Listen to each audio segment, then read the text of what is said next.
Welcome to your next step up the self-publishing mountain. I'm Matilda Swift, author of quintessentially British cozy mysteries. And I'm Samantha Cummings, author of young adult books about magic, myths and monsters. I've written the books, Changed their covers, tweaked their blurbs, tried tools from a dozen ads courses. and I'm still not seeing success. Now, we're working together to plot and plan our way from barely making ends meet to pulling in a living wage. Join us on our journey where we'll be mastering the pen to snag that paycheck. Hello and welcome to Pen to Paycheck Authors Podcast. I'm Samantha Cummings, here with my co-host Matilda Swift, and we're here to write our way to financial success. We're two indie authors with over a dozen books between us and still a long way to go towards the quit the day job dream. If that sounds familiar, listen along for our mastery through missteps journey. Each week we cover a topic to help along the way, and this week's topic is newsletters and bonus content. Before that, we're not doing our wins and winters this week.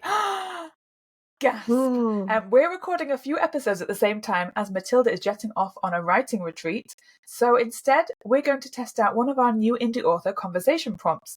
We'll share more about these soon, but today we'll try one out. Let's start with the one of general business questions. What's a way you've experimented with pricing or sales strategies? So I think for me, what I've done definitely recently that I did not, it's not experiment, I made a mistake and I've realized it and I need to correct it, is I've got a new series of 3 books and I have ladder pricing. So I've got $2.99, $3.99, $4.99, but I don't have ladder pricing for paperbacks because I don't generally sell that many paperbacks. So I just had them all at $9.99. And then I'm selling loads of paperbacks because the cover is so cute. I mean, absolutely adorable. So the cover's fantastic. People buying the paperback because they want the covers. And I had all the paperbacks set at $9.99, which is sort of fine, right? Like I get something like $2.70, I think, for the royalty, but I think they're still quite cheap. And so that's $9.99 US dollars. In fact, I actually also set them at £9.99, which is actually overpriced by comparison, just because I set the UK and US the same because it's easier for me. And I think when I think of them in my head, I think of them as £9.99. But actually $9.99 is quite cheap. So $9.99 in dollars is a great like intro starter price, but I need to ladder price them. So it's almost like an accidental experiment in that I've had a few months of having them all the same price, and maybe that's what's driving the high paperback sales, and I'm going to change them to ladder priced and see how that impacts it, and hopefully it will impact it only on my bottom line. So that's one thing I've done. There's other things I could talk about, but as this is a quick intro, I'm just going to talk about that one. What about you? I don't really do much with pricing or sales stuff. So I have recently done a 99p sale and 99 cents as well. So I did like a UK, US 99p and 99 cents Kindle offer. And was one of my best months I've ever had because I did that. So that's like the thing that I've done recently because I've got the 3rd book coming out. So I wanted to get as many people reading the first 2 books as possible before the 3rd one comes out. And yeah, it went really well. I would have liked to have sold those books at full price, but it's called a strategy and not a money-making gambit. So I'm okay with it. Yeah, that's kind of all I've done. I don't tend to tweak prices once I've set them. Just because it seems like another admin thing. I don't know. I'm still trying to get into business mind. We'll get there. Yeah, I am thinking about increasing my prices at some point. And part of it is like I've got a weird thing where I've got like 2 shorter series in terms of book length and 1 longer series, and they're all sort of priced the same price. And I don't know how I feel about that. And like my shorter books are just very intense, so I think you get the same reading amount, like reading quality and feeling from them. So then I feel like maybe that's fine them being the same price, but they feel expensive for their size. I don't know. So I think it's a good topic to kind of keep going back to, and I want to, in this mythical time when I've got loads of admin time, sit down and really look at them. So I will have a think about that. But a good question, I think, to kind of get us thinking about that, and hopefully everyone else has got some thoughts on it as well. So this week our topic of the week is newsletters and bonus content, which I feel like we should announce ahead of time is just a like Matilda bullies Sam episode topic. I know, and even the first question was sort of a bullying question because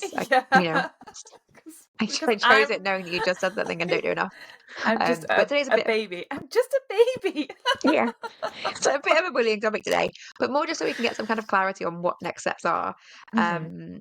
And so, do you want to get us started and tell us what this means in your business, newsletters and bonus content? Yes. So, newsletters and bonus content. Hmm. What can I say? We listen and we They don't judge. they are part of my like sales funnel, but I definitely don't utilize them so much as I should, because I have always just really focused on writing the books, selling the books, and not really put enough time or thought into like finding readers and people who will support my books and come in a different way rather than just through Amazon. So it's like a different funnel into the business. Yeah, I have bonus content that's like a freebie giveaway, and to get that content you have to sign up to my newsletter, but I don't really push it, and that's just on me, like thinking like I kind of like feel like it's not good, like my bonus content isn't good, but that's such a mindset. No. It's a mindset thing. It's like Yeah. it's just a short story, but I don't, I'm very like, I'm very hesitant to tell people to read it because I feel like they won't like it. I don't know. It's I mean, that's not the good feeling to go into bonus content. But it's like, what is bonus content that you would feel really excited to push to people? that's it. Just like short stories and prequels. Um, I love that, and I like that for other people. It's just a real barrier for me because I think that I'm not good at writing short stories. That's what the problem is. I am really good at writing full length novels, and I can write like 120,000 word novels. Hmm. Like that's like my comfort zone, and I have to dial back, and like I have to really pull back. I can't write that length of novel. But writing short stories is just like very difficult for me. So that's why I think I just don't have a lot of confidence in myself. So I don't push it. What would make you Therapy confident in it? session. Yeah. What would make you um, confident in it? I don't know. I just think that I just need to be like, whatever. It's just a short story. It's entertainment. Mm. That's But then I think there's also like the fact that you're giving away a short story, which I don't know how long you mean by short story. What sort of length is it? I think it's 10,000 words. Okay. And then using that to try and sell a novel, it Mm. also then you've got the barrier of like it feels like quite a different thing. So Mm. maybe the way in which you tell a short story might be really different to the way in which you tell a novel, and that's maybe a Mm-hmm. part of the confidence issue. And it's just that like, is it the best way to get people in?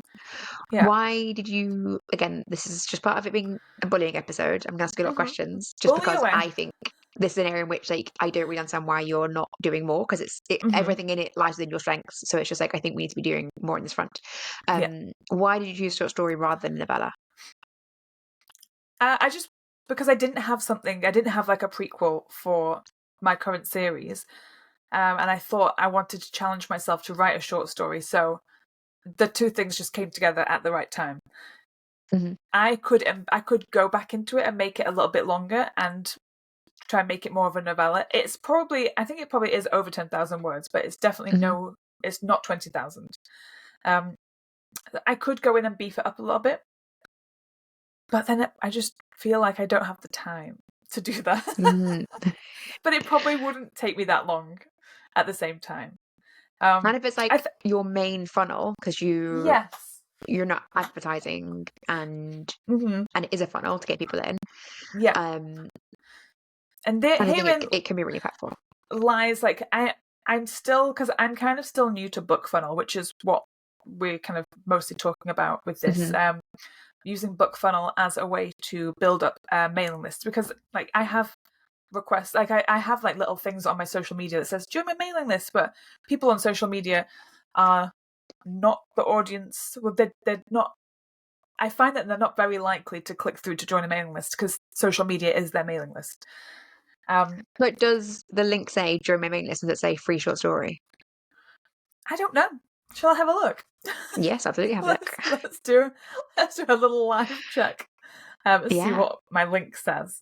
Okay. Also, you're going to open TikTok and it's going to make noise at the other end, No, no, don't worry. This is on Instagram, so it doesn't make noise immediately. which is And my least also, favorite feature of TikTok.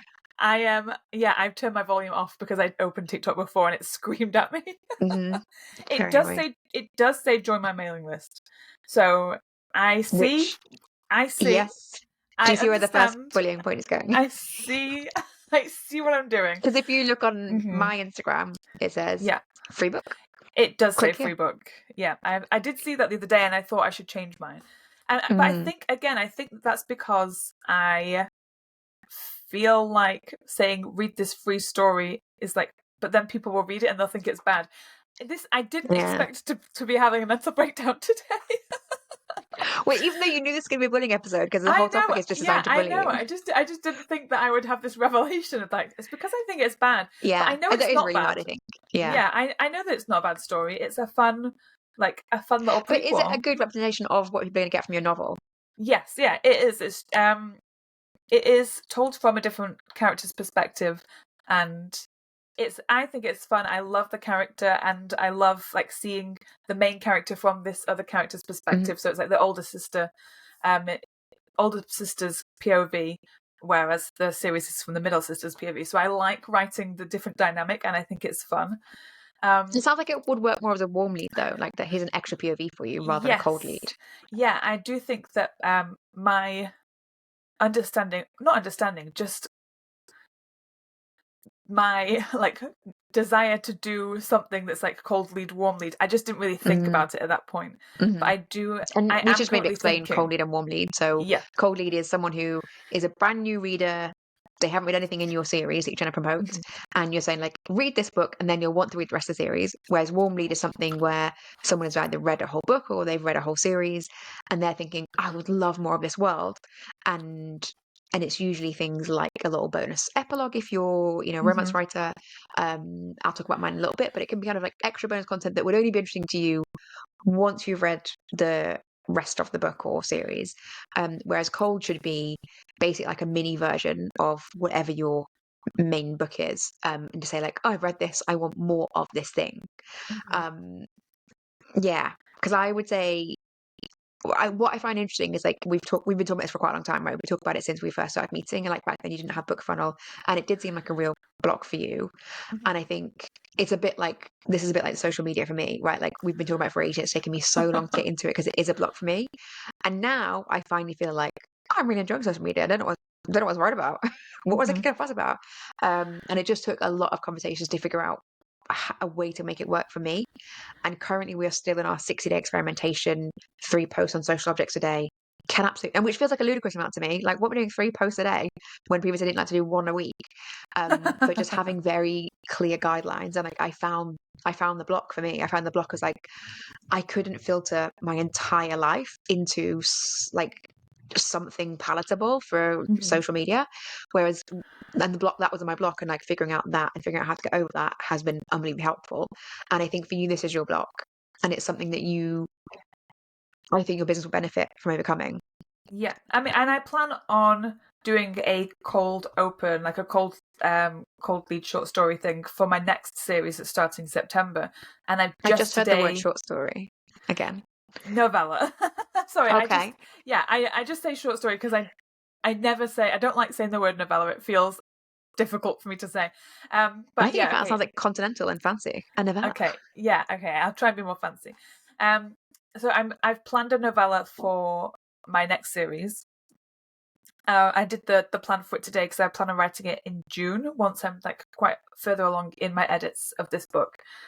Hmm. And I could, I guess, like think about a new novella for my werewolf series as a cold lead sort of thing. Hmm. Yeah, I think maybe as well at the time when I was doing it, like this time last year, say it probably was around this time last year because I did just have my book funnel um, bill come out of my account. So Hmm. Which, much like Canva, we both appreciate paying that bill. We both love book funnel. It's wonderful. I love it. It's such a good value for money. It really is. And Hmm. I've gotten so much out of it. I use it all the time. I love it. But at that time, I don't think I understood. Obviously, at that point, like I really didn't understand my genre that well. I was just doing the businessy thing without really thinking about the bigger Hmm. picture. So at this point, I understand what I've done with that series. so much better. Like, this is like the Mhm. best. I'm at the point now where I'm like, I get it. Like, with that last Mhm. book almost coming out, I'm like, now I get it. 3 books in. So I think probably I'm at the right stage now where I could write that and start Mhm. trying to like, and seriously just like keep that going, to keep that series alive. Mm. On BookFunnel, like to constantly be putting it in things and trying to keep that series going whilst I've got the new one kicking off. So yeah, I need to do that. Mhm. Yeah, and I think the ASAP. reason why, I think I kind of want to like keep mentioning Novellas is like not just because you want something that's like a really accurate representation of the book, but just takes you less time to write, but also you do get, at least in mystery, you get a lot of promos that say no short stories, no extracts. And I think partly is that people who are on BookFunnel, which has got the word book in the title, are kind of looking for more of a book. Um, and yours is more a time investment. People are getting into your world. But it might also be, I think, for some people, it's not the right option.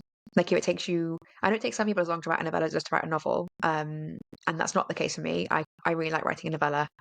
It's like I find I'm disproportionately faster the shorter the text, partly because in my mysteries, I have like a lot of different threads going at the same time.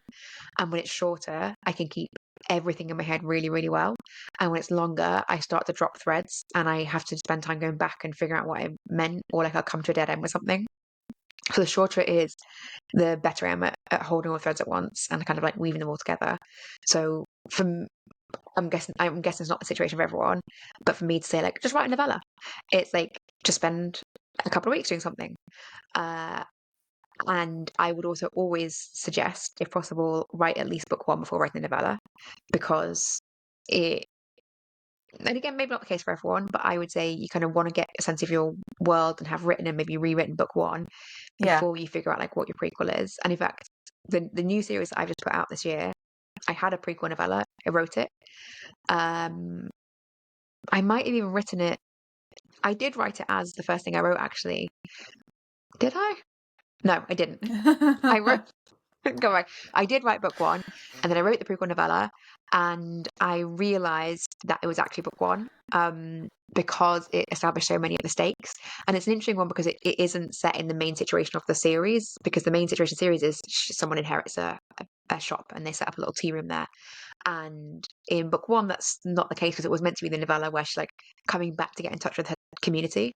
But it just did work much better as a novella because it was like her arrival, and otherwise it felt like she sort of arrived twice and it wasn't feeling very comfortable. And so I didn't have a novella before the series launched, and actually I'm I'm quite liking that. I'm quite liking having the opportunity to try a different way. And so I've got books one, two, and three out, and then I'm going to when I'm in Greece on my beautiful retreat that I feel very smug about.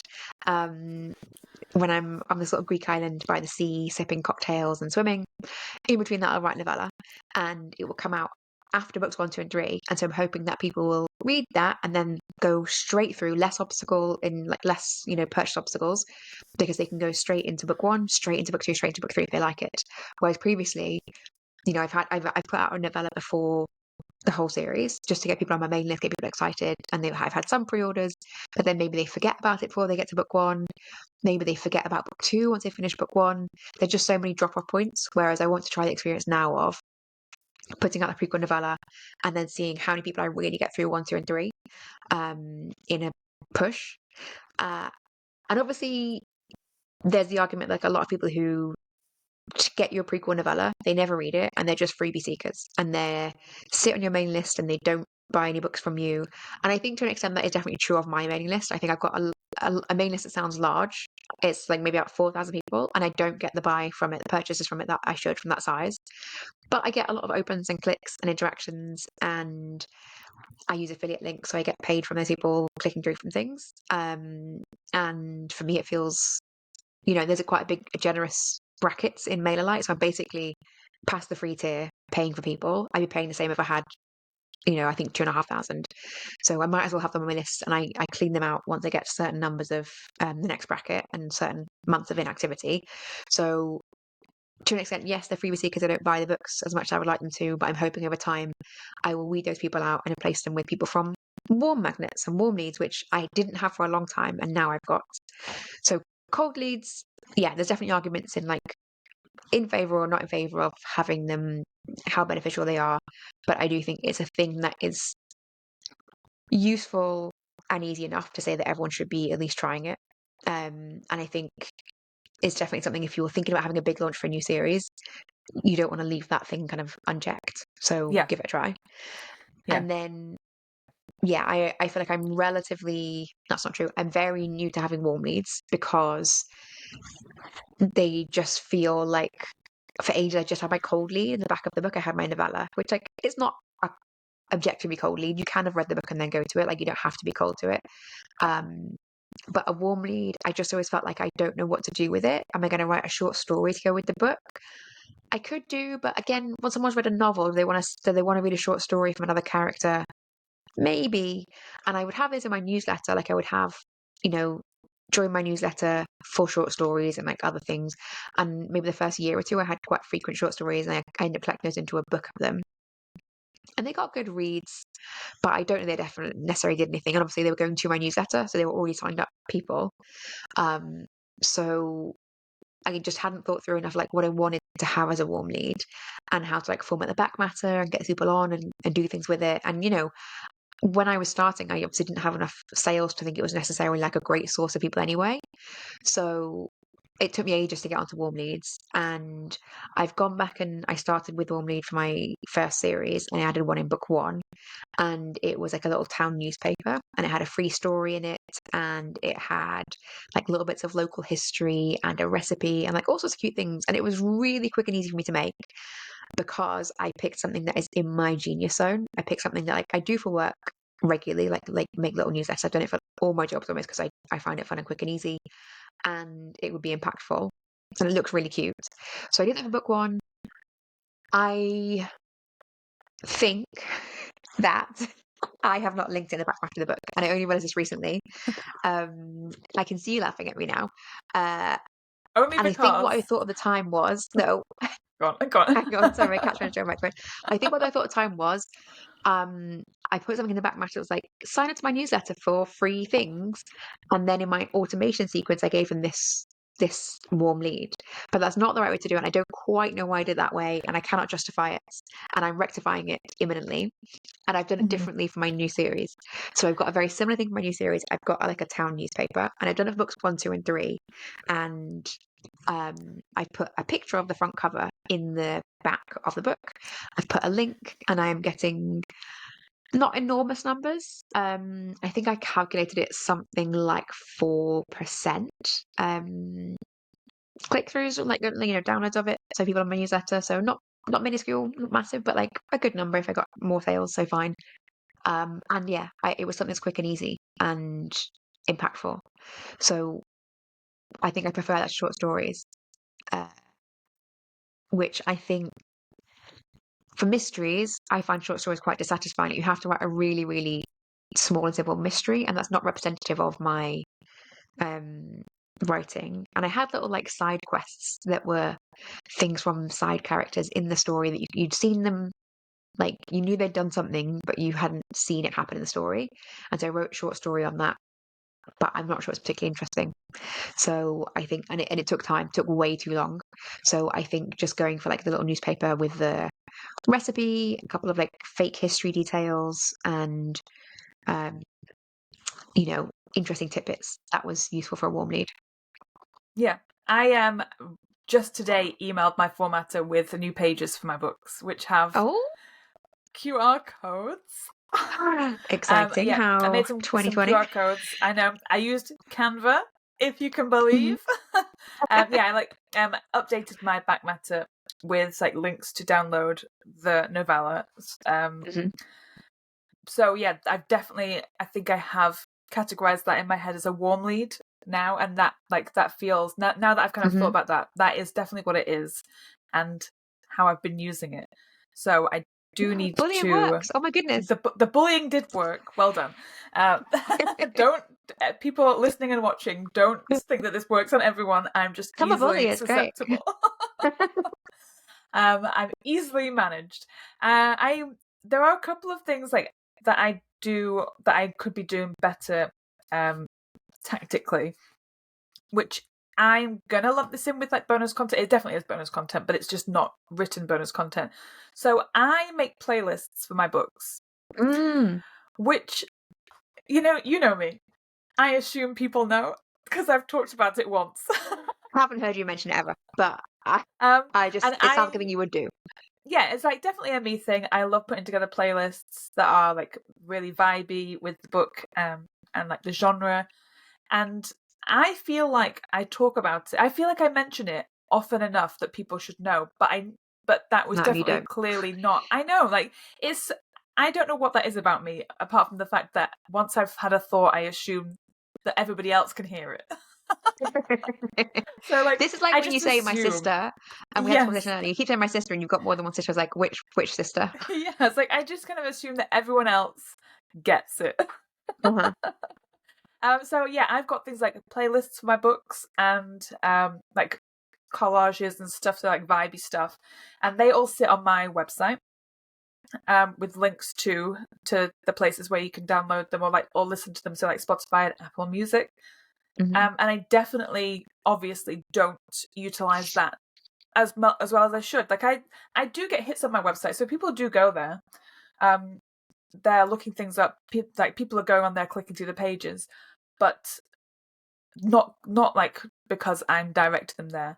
And I could definitely be using that more Can I should also say, because I looked at a look inside the other day for a book, and I think it was like a romancy book. So why would I be looking at a romance book? I don't know. doesn't sound Um, like you. exactly. So I was looking inside a book, and it was a trad book, and the inside front page, like basically where the title page normally be, had a playlist. And it had like a playlist for this book, and it was like for the characters in the book. And I was like, that seems so Sam. Um, and so that's a very easy way to like get people on your mailing list. Be like, here's a mailing list. I'll link to it from from a website, and then you have pop up on there for people to join, or you can even have people have to join to get the link to it, anything like that. But like that is something you already make, and people would enjoy it. Um, why not Yeah, make something of it? yeah. I need to figure out like a good marketing-y sort of thing where I make a big deal of it and try and get people through that way, because I love it. I think I've got both good and bad taste in music. I like some Mhm. great songs. I also have guilty pleasures. So Taylor Swift does feature on all playlists, of course. Excellent. I mean, she's got a song for every mood. A song for every mood. So Mhm. I need to lean into that more. This is just like, it's just, these are the things where they're always on the back burner, Mm, and you can always find other things to do, and the other things that you find to do are like the job, writing, publishing. And like I start a lot of stuff and then get carried away with other things, and and yeah. like everything's started, everything's left behind, and I need to be better at managing that stuff. Mhm. And I think it's really tricky because, like, reader magnets and newsletter, they are not the job. Hmm. Because, like, say you get 10 people to buy your book, and that's a lot of work to get 10 people to buy your book, right? You'll have to advertise or do social media or something to get 10 people to buy your book, and you don't do anything to collect those people. You then have to Hmm. find 10 fresh people rather than, say, you find 10 people and maybe one of them get some like a lead to go on your newsletter. That one person, you never need to collect them again. Hmm. Now, if you do that 10 times, you've got 10 people collected. Okay, Um, and you've that's a made it sound free, like a you made it sound like a funner game of yeah, collecting trying to people. collect people. And I'm Yeah, really good at collecting people. I collect people with all sorts of skills and yeah. jobs, and it's actually like people who I work with in my day job actually think that I'm really weird, because I will say something like, "Oh yeah, I've got a friend who's a doctor. I've got a friend who's a pilot. I've got a friend like," and it's like I've specifically collected people who can help me survive an Mm. apocalypse. And like I I've think a got a pilot, friend, no yeah. use. Oh no, a pilot will get me out there. If I need to get out, I know that he can get me out. Um, and when he was training to be a pilot, I did say to him, "You're now in my back pocket. Like Pockets fan. you're my pilot for the apocalypse." So I'm very good at collecting people. I find Mhm. enjoyment in it. It's like a part of my life, like game already. Why don't I think about that with this? Yeah, Like, why don't I because it's think? like to use one of my very torch analogies, it's like you're constantly fishing, right? Yeah. And I am sat at a sushi bar being like, someone else fished this, or I fished it ages ago. I'm eating sushi. You are in a stinky fishing boat catching fish, and I'm just Yeah. eating sushi. Yeah, because I like the quiet. I like the More than quiet fishing, sushi. but I don't like it more than sushi. I've convinced myself that I like the peaceful fishing experience where you maybe catch one or two fish and you feel, and that accomplishment is enough. Mm, But actually, I think I would prefer to be sat eating sushi elsewhere. yeah, So yeah. that's like this And you is can like still the go fishing, yeah. but you don't have any sushi right now. Yeah, I don't have sushi. I'm just having a great time on a boat by myself. I don't know why I've gone on my own. No. Just weird like It's not the that. lobster boat with the cool guy that talks about lobsters. It's not the fun boat. No, I'm in a little like dinghy. Skiff, yeah. Yeah, just having a great time, but it's not helpful. No. So, second part of this is Yes. newsletters. Yeah. So, you are unbelievably personable and just Okay. like you've got a I thought you story were for going every to say something situation. else. You are very good at like presenting yourself like on social media. You're Mhm. you're good at kind of like clipping and narrativizing things in a way that I think, and it makes ordinary things sound interesting. In a way that I think a lot of people are not good at. And Mhm. so I would imagine your newsletter would be phenomenal. Like, oh, here is just like, I've made regular life seem exciting. You'll want to read my books because I'm such an exciting person. And I would say your newsletter is hands down one of the most boring author newsletters I'm on. And I don't understand it. I'm full on bullying because I cannot conceive Yes. of this. And This we've had this is conversation before. I've bullied you about it already, but it is big time insane. bullying.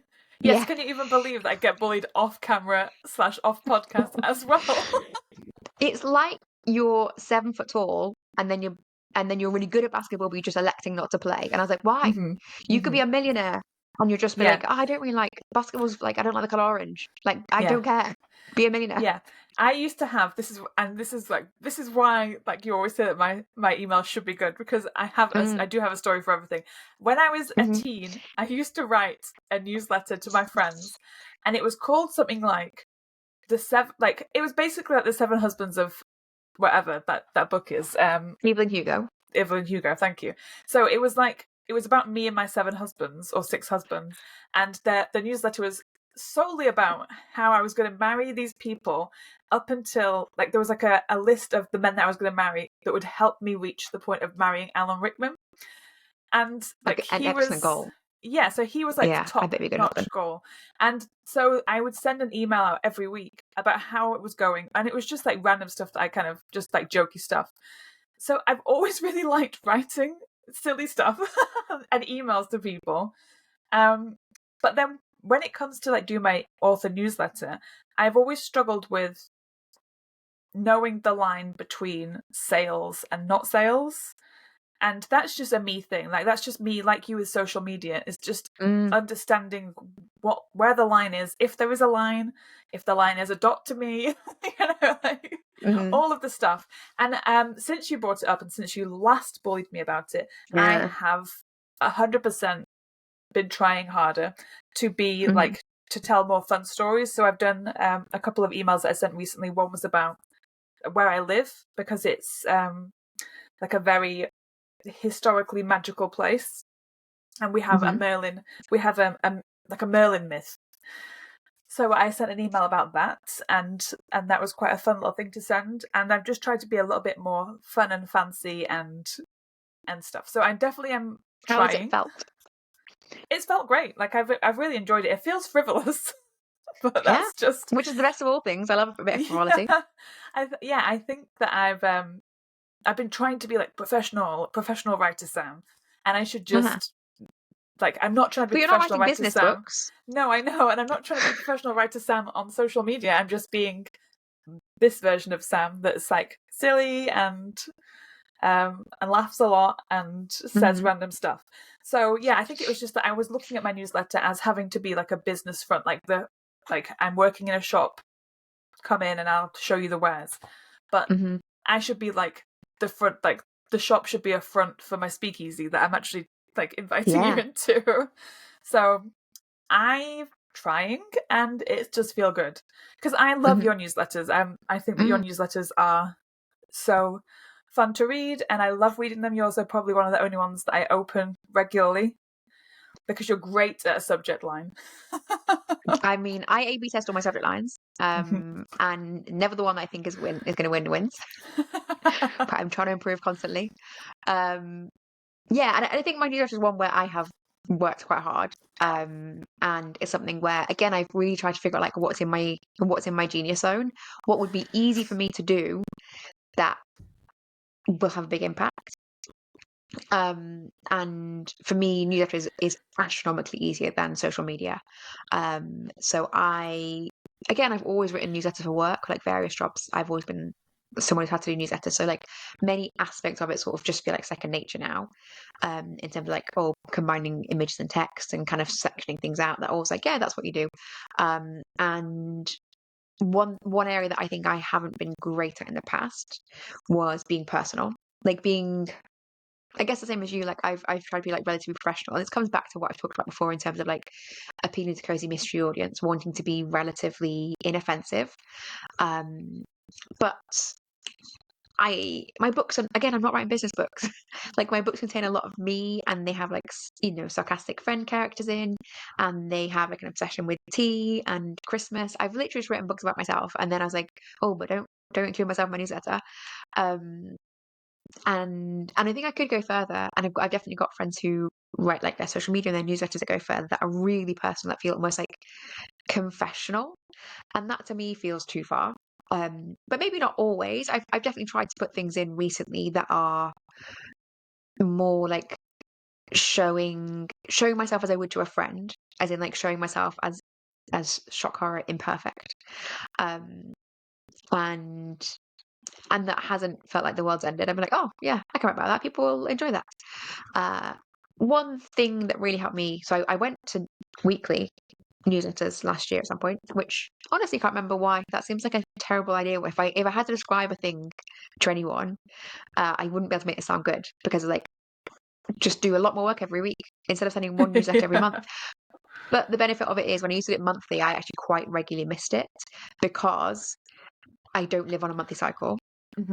And so you get to that week of the month when you're meant to do it, and you're like, oh, I happen to be really busy this week, and I just don't have time to get it done. I could do it tomorrow, and then you push back and push back, you push back a week, and then you're like, well, it's basically next month now. So you just miss that month.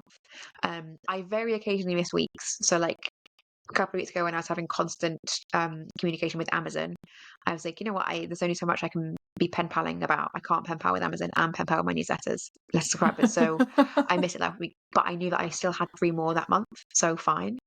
Whereas you miss 1 month, and then in the past, I probably missed, with pandemic, I definitely had a spate of missing like maybe 4 or 5 months. And then it's really hard to get back into it because you just think, oh, A, embarrassing, I'm a terrible failure. And B, my newsletters, like my open rates will be disastrous. But doing it weekly, I do live on a weekly schedule because on Tuesday, I go roller skating, and I can prep my newsletter there. And on Wednesday, I do writing group. And if I haven't written it by then, I can write it in my writing group because it's just like a body doubling group. So there's no situation aside from I am spending hours communicating with Amazon that I don't do it in. And I've missed one. I might have missed 2 others this year actually, when I had like very tight edit deadlines for the rapid release. But like again, that means I've sent out 3 to 4 emails a month, every month this year, which is a lot of communication, people. And so that helped going weekly, which conversely has made it feel easier, and also having regular segments. So on one of those segments at the very bottom, I always had pictures from like my quaint English life. But much like I sort of struggle with social media, I'd sometimes really struggle to figure out like what that's meant to be because it didn't have any parameters, and my newsletter wasn't super personal.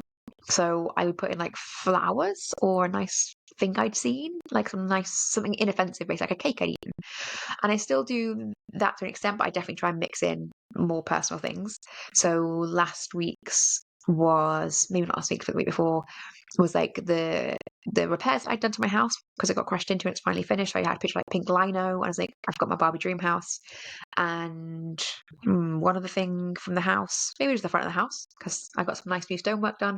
Yes, you And did, then yeah. the jewelry stick that I made, and kind of link people through to my Instagram for the video of it being made there. And then so I feel better about having that. I've kind of got a narrative. Every newsletter I just have like kind of one topic of like, it was house repair week this week, and then the beginning of the newsletter about that, and the photo section is about that. And then at the bottom is pictures of my cats, which is a real winner. I get more replies about my cats than anything else. People, I think, will be only open these for the cats, and they're very I love seeing the photogenic, pictures of the and they're cats. adorable. Yeah, my I cats have just love it. signed up to my newsletter just to get more pictures of the cats because they love them, and they don't cat sit that often, but they're like, oh, I want to see more pictures of the cats. Yeah, I really don't utilize Juno as much as I should because Juno's a very Yeah, cute dog. she's adorable. And she's very cute, very photogenic, but I always feel like I talk about her too much and I don't want to be like a freaky dog mom, but I am and I love her and I would have birthed her if I could. I think the hairiness of that is off-putting to me. I mean, what feels really positive and like easy about doing it in my newsletter is I write cozy mysteries. It's a very animal-y genre, and I always have pets in my cozies. So, and these cats I've written into my newest series, and they have detective names. So it feels like they're in with a purpose. I think if you wanted to feel like you could put Juno in with a purpose, you know, other authors have like Tonya Capers has her cat is her editor, and she has like a little editor corner from the cat, and the cat's always like judging the writing and being really grumpy, but like, oh, Tonya was really lazy today, she didn't do anything. So you could like give Juno a job or some feature that would like tie in with your genre more than just saying like, here's a cute picture of my dog, because I can put in cute picture of my cat because like I write in a cute picture of your cat genre, but maybe it's to figure out like how does it tie in with my genre. Yeah. Like, is she secretly a witch? She's called Juno. Like, is she a goddess? She is a Doing goddess. things. She I is want my cat's Juno detective / outfit. Jupiter. she Yeah. gets called both Juno and Jupiter because she is Jewel. She is the Jewel god. Yeah. She could pull the tarot. Like, there's things that you could do if She you've got those tarot could pull pulls on the your social media. tarot. Yeah. You could even do your newsletter, like, have a weekly version that's just like Juno's tarot. The doggy swami. Yeah. Why does everything come back to Gilmore Girls? Every It's genius. time. Yeah. Yes. So I think it's a bit like me and the social object of social media. Trying to narrow down my entire life into like what's postable felt impossible, but having 3 recurring things and be like, okay, post something from that category, post stuff from that category today. It can be a story, it can be a whole post, it can be a reel, whatever it is. Just have to be 3. Feels liberating. So can you find things that feel easy for you that are genre specific? Yes, I mean I do have sections in my newsletter anyway. So I've got like my whatever the email is about, and then I've got a TV, books, movies thing that I like to tell people what I'm reading and watching, because that's really like a big part of my genre is cross population of like other stuff that's like within the same vein. So I share like what books I'm reading, what TV shows I'm watching, and I love that. I've always loved that part of my emails. I used to put it at the bottom as like a little aside, and then I decided like it would be much more fun to actually do a written up section about it. So I have put that in there, and then I have like from Sam's writing desk, which is just like me talking about the absolute mess of my desk and how it's going, and like a little bit of a fun look behind the curtain. So I do have like sections that I always use, and it has felt a lot better knowing that like I just need to fill these sections in. And like my branding, I love, because I rebranded my emails at the start of the year with my new branding, and I do think like I'm getting there. Like I'm finding I found like how I like it to look, and now I'm finding the content. Yeah, because this is what I find interesting. Yours, like, we're the exact opposite. I think mine looks incredibly boring. It looks like it's just sent from like your friend in their email account. It doesn't have any branding. But I think the content is where I want it to be. One area I want to work on the content more is making it more sales based. But part of that just feels like I don't have enough books, but that's not true. I just don't put my backlist in there, which is ludicrous. But I do have a big section where I'm always talking about like what I'm writing, and that often has like a link to the next book or the last book or something like that. So I'm trying to do more sales, as in selling, not sales discounting in there, but I need to do more and have a new section maybe halfway down. I did have it and I cut it because it just felt like if I'm emailing weekly, it feels really hard to promote a book weekly when I've already got I enough had the books. same. I used to have a little banner in the middle of the email which said like, have you read, and then it was one of my books. And I felt the same. Like I felt setting that every week felt too much like I was trying to jam it down people's throats, and it's not always the right time to be to be asking people to click on links. So that's where I'm Mhm. trying to find the balance, is understanding when is the right time to ask people to click on links and when is not the right time. Yeah. I mean, I have a And separate maybe monthly newsletter. So 3 yes, weeks out yeah, of the month I do weekly, and then you can opt out. You can opt into monthly only. And that's got a slightly different format. yeah. I think It that's what doesn't I need have to the do. like what I'm reading, but it does have usually more sales in there. I think that's kind of where I need to lean to next, is that I need to, now that I'm kind of doing the more sociable emails, or trying to be Mhm. more personality based, is to now separate them and have those personality based ones as like just like a regular thing, and then once a month do Mhm.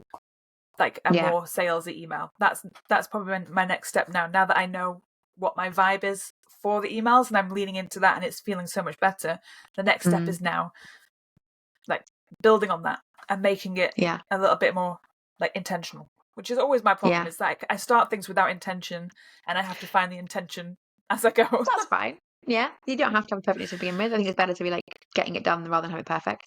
hmm Yeah, I would say as well, this is worth maybe everyone trying, is I have like next to the unsubscribe button is like go to monthly only. And I thought no one's going to want to do that. If you don't want to hear from me, you don't want to hear from me. I would never click to monthly only. Loads of people have. Like quite a lot of people have clicked monthly only rather than unsubscribe, which would not have been my guess. And I just have a monthly only list, which just excludes those people. Sorry, yeah, which just excludes those people from the weekly one. Yeah. And again, gives you a good idea of like how often. And then really, people don't regularly do it anymore. It was like a big group at the beginning, and then occasional people dripping over to the list, which is nice. It means people can also kind of hear from me still without having to get the weekly updates on the cats, and it's not hurting my open numbers. So I might even do a push and just say, just want to check everyone's aware. I've got a monthly only option if you're feeling like this one's too much, and maybe something like that. Maybe have like a tidy up. I feel like my next stage of my newsletter is I want to do more kind of like have annual phases, like annual events. So I almost did this last year when I just got too busy, but I want to like around my birthday have like a survey, like an annual survey. Because I'm currently still on MailerLite Classic, not the twice as expensive new MailerLite. I can't do, or I don't think I can do surveys inside MailerLite, which is annoying. I have to get people to click out to do it. And at work, we have the one that's in the new MailerLite, and you can use it inside. You can get people to click inside a survey inside, which I would like to have, but not enough to pay £100 more. So I just didn't get around to it. I just couldn't bother to set up like a Google form and then link and then blah blah blah. So I do want to do that, and I want to, once I've done it, I think I want to do it regularly and maybe have like quarterly survey and find out like what books of mine have you read, what's how did you hear about me, what other favorite authors do you have in your genre, like who would you say is closest to me. You can ask people loads of questions, and I know other authors do it, and that's really good. So I think I want to do things like that regularly. I want to do things like tidy up regularly and just say you can switch to the monthly one, have like a backlist special every so often, and be like, if you've not read the start of these, I'm going to make the first book in every series 99 cents just for the newsletter for one day, get them today, and like things like that I just don't do. Yeah. And now I think I've been in the habit of weeklies long enough that I can start adding new things. And I also want to do more with my automations. My automations are just okay. And not fantastic. They're kind of just like, oh, thanks for coming. I'll send you a free book. Thanks. Don't go. And yeah, they could be much more. But it's just so much work because you have like an It's automation for every route so someone comes in. it's so time consuming. Yeah. I started that a while ago where I was building like the process flow, and I'd written it all Mhm. out and then started to make it, and I thought, I don't have the bandwidth for this. Yeah. Like this is not a today job, and it's never come back on my desk. No. I feel like maybe this is a thing that you and I need to do, that we've talked about this before for like being able to invite other authors to, but like have a bashing day and have like a day. I know we have like challenge week. So challenge week is a good time to be like, we could make automations a challenge week topic, but that actually feels like a nightmare to me. Yeah. But we could have a bashing day where a bit like our mindset day, our like mastermind days, we just come together, but on a bashing day, like come together with the task you don't want to do, and you just sit and do like a bit of body doubling and get each other's help and do something with lots of like coffee and sushi and get to complain about it a lot, but get it done. That sounds like what we definitely need to do. Yeah. I need a body double. Like I do that at home. I don't really start to work until my imaginary boyfriend Brian gets up, Mhm. and because I need to be witnessed. I need somebody to witness me doing stuff. Otherwise, I don't exist. When I'm on my own, I'm a ghost. I don't exist, and I can just like veg out on the sofa. And as soon as somebody walks in the door, I'm like, right, well, I guess I'm done with that. I'll start doing stuff now. So I need Could you that. not get a second imaginary boyfriend who's quite an early riser? Yeah, I could do. Like maybe I should. Sometimes I watch YouTube videos of people doing stuff and then work along with them. There's something wrong with me. I think a lot of people are motivated by that. Like I go to my writing group and that's just a body doubling group really. I could write at home, but I don't. I often go to cafes to write because again, I would like to be observed, so that I'm not on my phone the entire time or just do nothing. Yeah. Yes, so I think hopefully today, listen to Sam get bullied was a useful exercise for everybody. And yeah, and everyone's got good ideas for their bonus content and newsletter. I just think it's the area of business that you could improve vastly, and you would see benefits. I'm not I bullying you for no agree. reason. I It's tough know, love. it is tough love, and I appreciate it. So thank you. Good. I'm going to go and cry now. And I've got areas to improve for myself. I just think this is one where you should be a genius at this. You should be like knocking out the park. I am going to become a genius. This is it. Excellent. Okay. So thank you for bullying me. And next week we're going to be talking about in between launch promos or between launch promos. I don't know why I threw in between. Between launch promos. Do you have any initial thoughts on this right now? Absolutely none. And this is a topic where I feel like I'm going to get bullied because I just don't. I think this is a topic where we need to discuss it to figure out what we need to do because I don't do anything consistent or strategic, and I definitely should. And I feel like miles behind in my business in this area. I drew a diagram of what I thought this meant like a while ago, and I guess we'll see if this diagram actually translates to anything when we're recording. Okay, I'm looking forward to it. Yeah. Thank you very much, everyone, for tuning in. Hopefully you enjoyed this episode.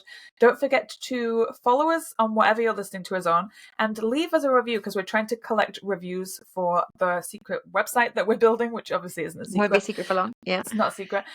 Yeah, we need a few more reviews just so that we can entice other people in as we try and collect their souls. Yes, so and also don't forget to follow us on social media and join the Discord group because Discord is fun and we have a great time in there talking about all sorts of things and sharing resources, so it's very beneficial. And if you link in the show notes for that. Link in the show notes. If you liked what we're doing and you want to maybe throw us a few quid here or there, a few pounds, some pennies, you can donate to the podcast on Ko-fi. There will be a link in the show notes for that as well. And anything that you want to throw away is greatly appreciated. We will use the money for only good, I promise. And we'll catch you next time. Thank you very much. Goodbye. Bye. You've been listening to Pen to Paycheck Authors. Stay tuned for our next episode. And don't forget to subscribe to learn how to write your way to financial success.